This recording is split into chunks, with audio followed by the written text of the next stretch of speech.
할렐루야, 반갑습니다. 우리 옆에 있는 분들에게 잘 오셨습니다. 한번 인사할까요? 잘 오셨습니다. 반갑습니다. 이렇게 인사를. 오랜만에 비가 와서 너무 좋네요. 너무 더웠는데 오늘도 하나님께서 이렇게 비를 주신 것처럼 우리의 심령에 하나님의 크신 은혜가 임하시기를 축복합니다. 출애굽기 19장의 말씀은요, 두 번째 시간인데요, 오늘이 시내산 언약, 바로 구별에 대한 이야기를 오늘 잠시 말씀을 나누려고 합니다.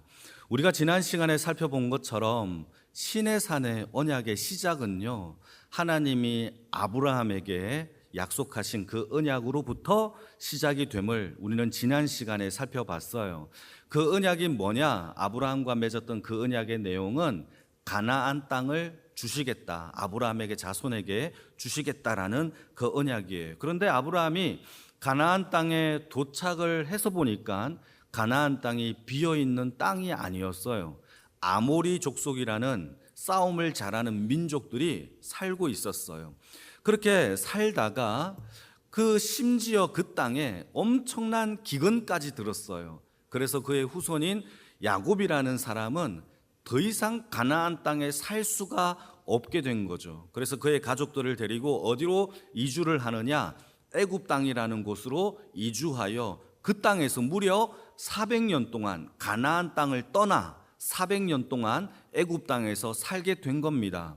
그런데 문제는요, 애굽 땅에서 잘 살 것 같았지만 애굽의 왕이 히브리 민족, 이스라엘 민족을요 자신의 노예, 종으로 만들어서 갖은 그 고역과 착취를 통하여서 엄청난 힘듦과 아픔 속에서 백성들이 지내야 했어요. 그때 하나님께 부르짖습니다. 하나님, 우리의 조상 아브라함에게 주시고자 했던 그 땅, 하나님의 언약을 기억하여 주옵소서라고 부르짖을 때에 하나님이 그 언약, 그 부르짖음을 들으시고 아브라함과 맺었던 그 언약을 기억하사 그 땅을 주시고자 시작했던 하나님의 첫 발걸음이 이스라엘 백성들을 애굽 땅에서 출애굽, 구원시키는 그 시작의 일이 그 백성들이 받았던 출애굽의 구원이었음을 우리는 지난 시간에 살펴봤습니다. 그래서 출애굽 구원받은 주의 백성들이 약속하신 가나안 땅으로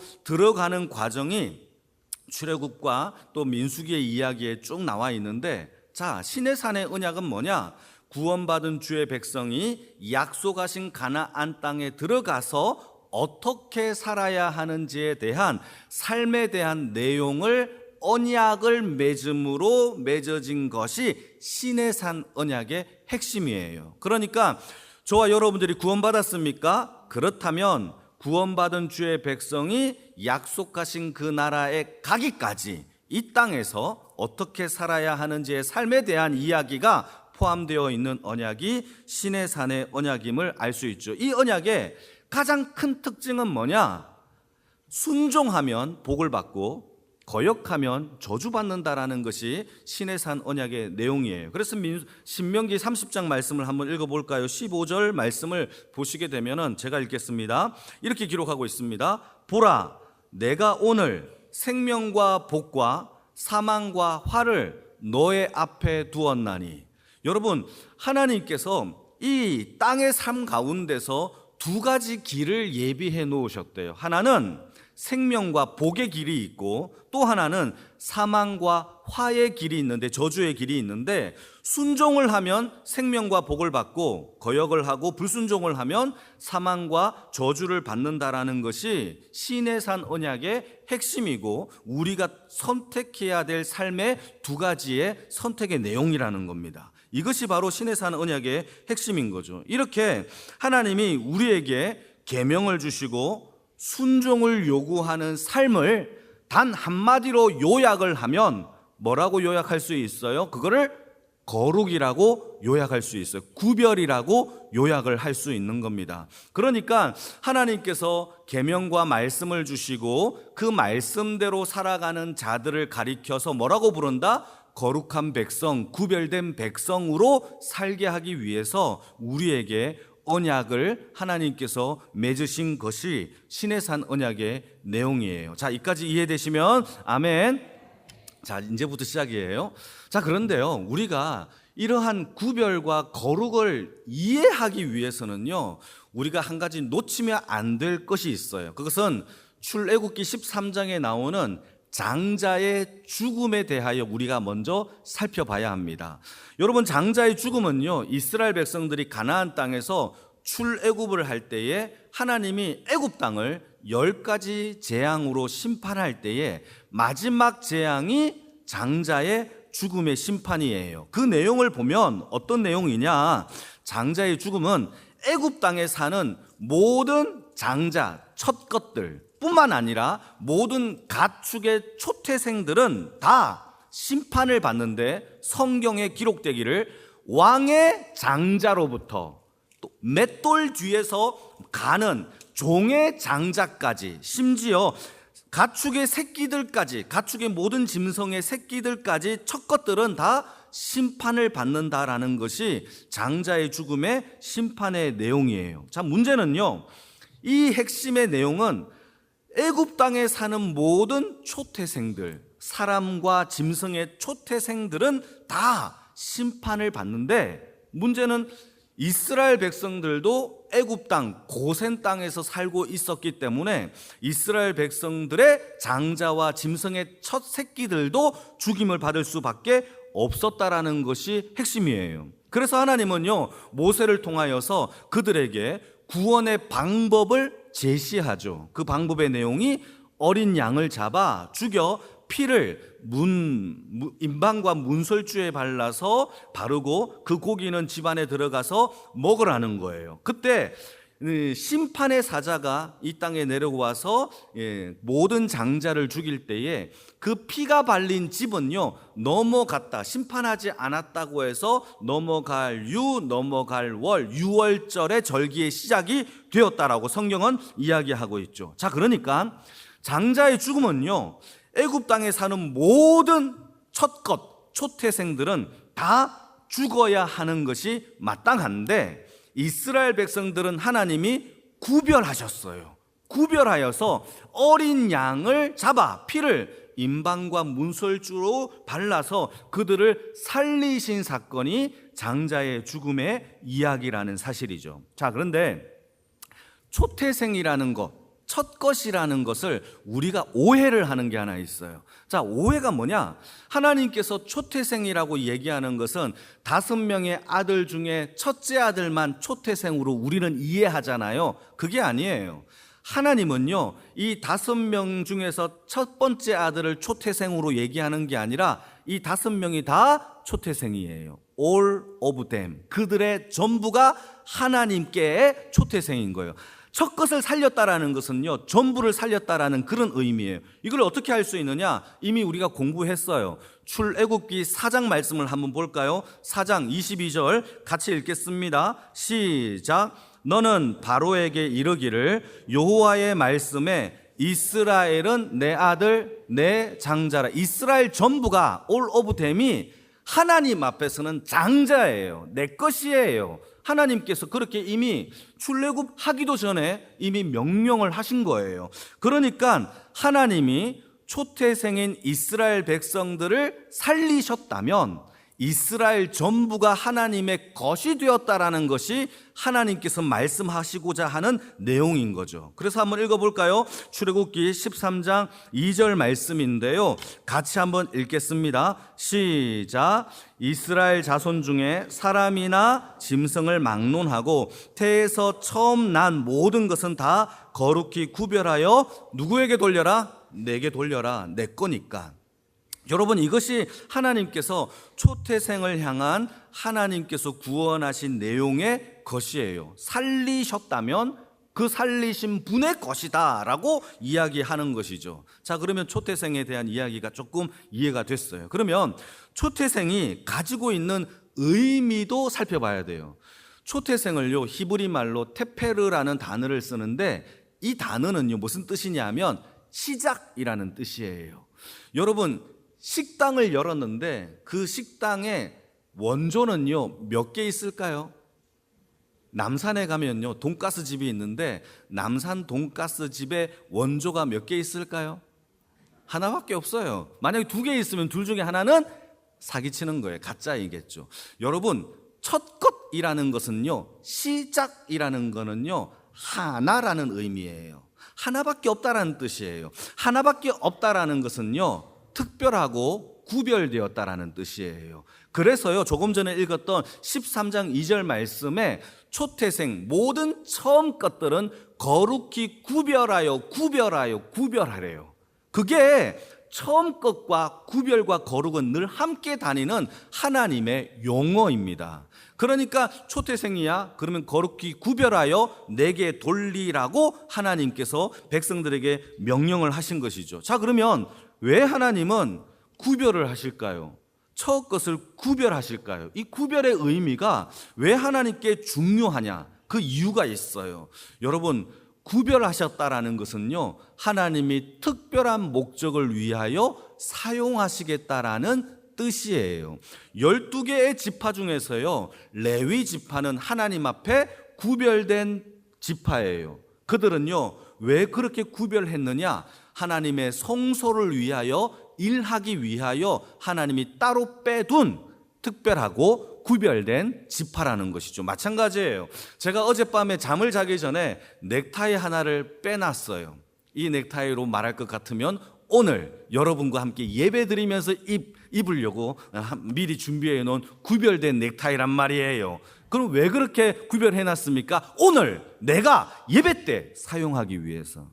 여러분, 그거예요. 하나님이 왜 구별하십니까? 하나님의 특별한 목적을 위하여 우리를 사용하시고자 하나님께서 구별하셨다라는 겁니다. 자, 그러면 우리를 왜 어떤 목적으로 사용하시려고 구별하셨느냐? 그 내용도요, 다 나와요. 출애굽기 13장의 이야기를 조금 더 들어볼까요? 5절에서 7절까지 한번 읽겠습니다. 우리를 구별하신 내용이 3가지로 나옵니다. 시작. 여호와께서 너를 인도하여 가나안 사람과 헷 사람과 아모리 사람과 히윗 사람, 여부스 사람의 땅 곧 너에게 주려고 내 조상들에게 맹세하신 바 젖과 꿀이 흐르는 땅에 이르게 하시거든.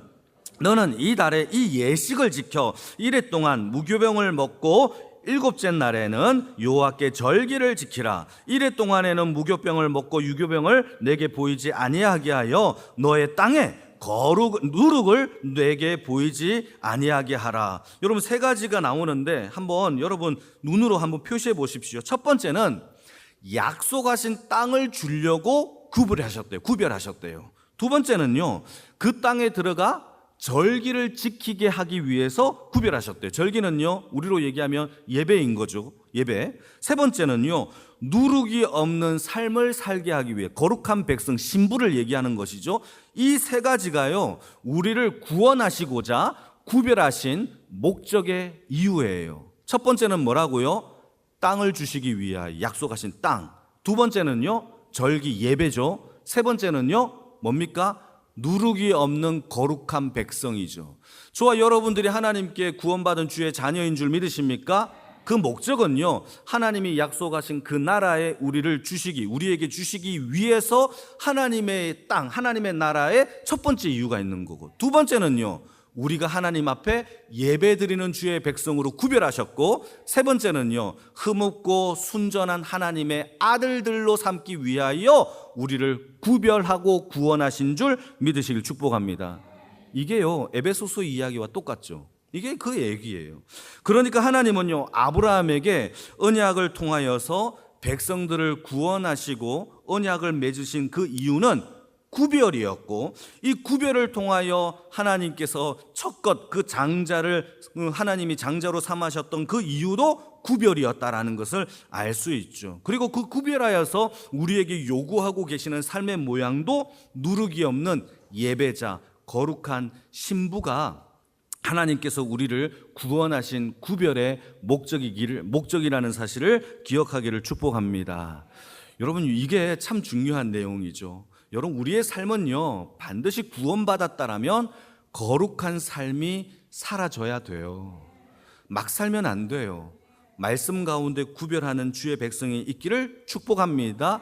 그러니까 거룩이라는 단어가 이스라엘 백성들에게 너무 막연한 거예요. 도대체 거룩이 뭐지? 구별이 뭐지? 그래서 하나님이 모세를 통하여서 주신 게 있어요. 그게 십계명이고, 그게 율법이고, 규례이고, 성막 계시를 통하여 하나님 앞에 예배드리는 제사의 제도가 바로 하나님께서 거룩한 삶의 내용을 주신 이유이고 표지라는 사실을 기억하기를 축복합니다. 문제는요, 율법을 알았다, 십계명을 다 외웠다고 해서 거룩해지는 게 아니에요. 그 내용을 다 철저하게 이해를 했어요. 그렇다고 해서 우리가 거룩해지는 게 아니에요. 진정한 거룩은요, 세상보다 하나님의 율법과 말씀을 더 사랑해서 하나님을 택하여 사랑하는 삶이 거룩이고, 세상과 구별하여 떨어진다 할지라도, 멀리 떨어져 산다 한다 할지라도 세상과 구별하여서 말씀대로 살아가는 것이 우리의 삶을 거룩하게 만드는 것임을 믿으시기를 축복합니다.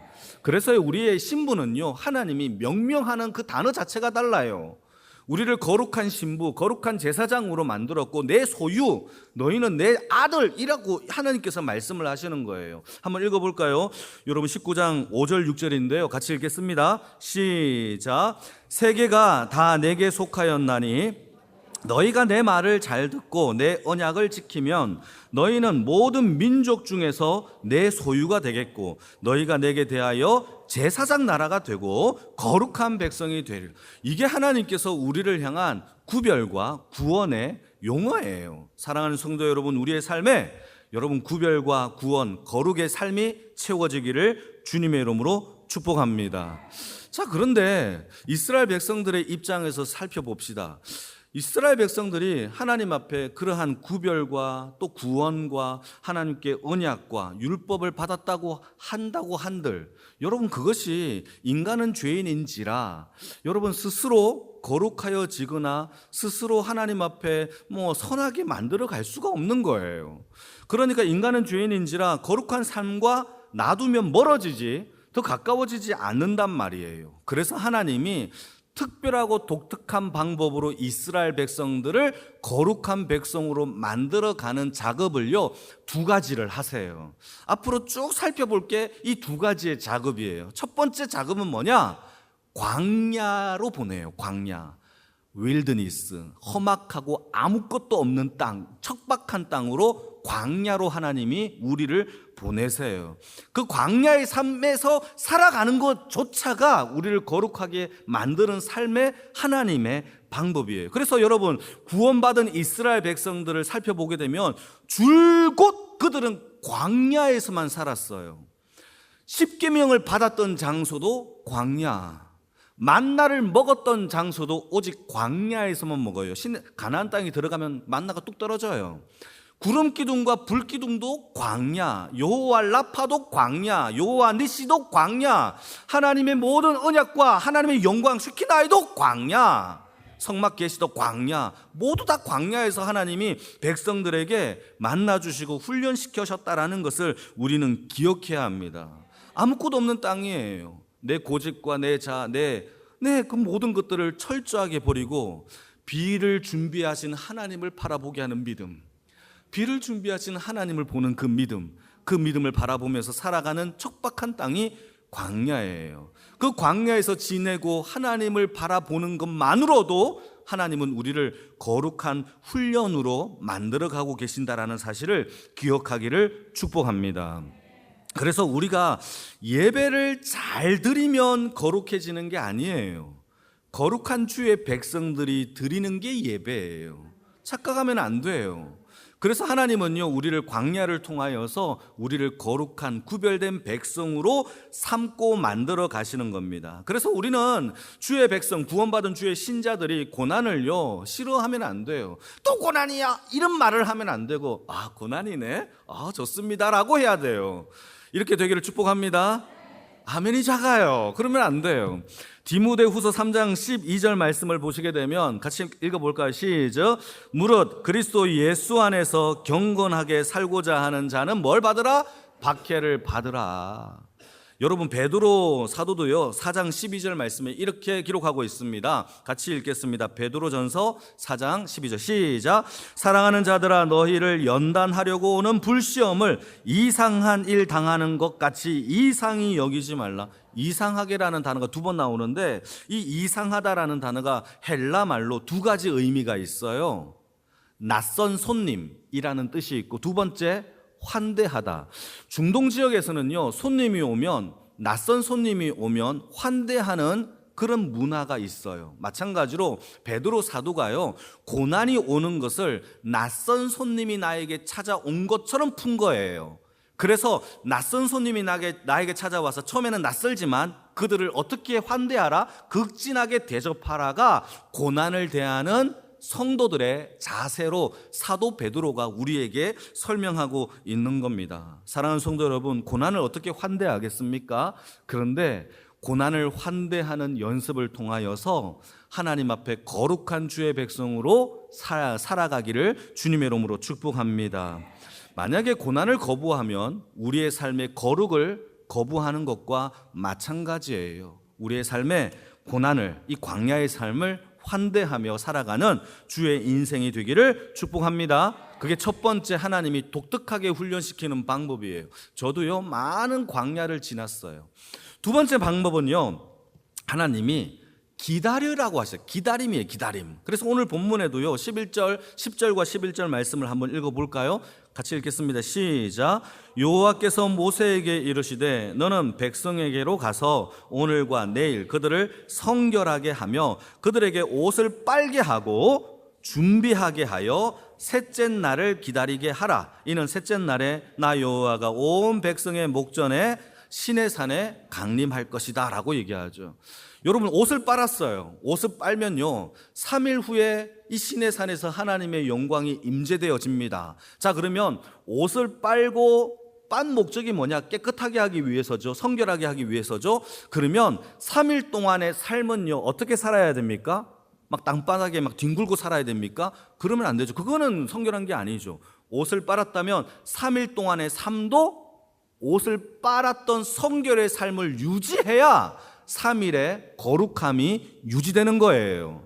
하나님은요 이 방법을요 늘 주의 택한 백성들에게 사용하는 방법이에요. 여러분, 이것은 이상한 게 아니에요. 아브라함도요 25년 동안 하나님의 부르심과 또 자녀를 얻기까지 25년을 기다렸어요. 뿐만 아니라 여러분 뒤에 보시게 되면은 다윗도 왕의 기름을 부음받고 15년 동안 왕이 되기까지 15년을 기다렸어요. 모세도 마찬가지, 요셉도 마찬가지예요. 40년 동안 미디안 광야에서 지내야 했던 삶을 이스라엘 백성들, 모든 택한 백성들, 주의 믿음의 선조들은 다 이런 기다림의 삶을 통하여서 하나님 앞에 거룩하여져 가는 훈련을 받았다라는 사실을 기억하기를 축복합니다. 기다리는 거 힘들어요. 아무것도 하지 않고 기다리는 거 만만치 않아요. 우리는요 못 기다려서 실패할 때가 더 많아요. 언약과 하나님의 약속과 거룩한 하나님의 신랑이 우리에게 없어서 실패하지 하는 게 아니에요. 우리가 하나님 앞에 하나님의 말씀과 성경과 신랑 대신 예수님이 우리에게 존재해도요 우리가 못 기다려서 실패할 때가 더 많다라는 거예요. 그래서요 하나님이 우리에게 그런 기다림이라는 이 훈련을 통하여 우리를 더욱더 구별하게 하신다라는 사실을 믿으시기를 축복합니다. 우리에게 적용해 볼까요? 우리가 은혜를 많이 받았어요. 눈물을 흘리고 성령의 충만함을 받았어요. 그때는요 여기 앉아있는 모든 사람들이요 주님, 저의 생명은 다 주님의 것입니다 라고 말할 수 있을 거예요.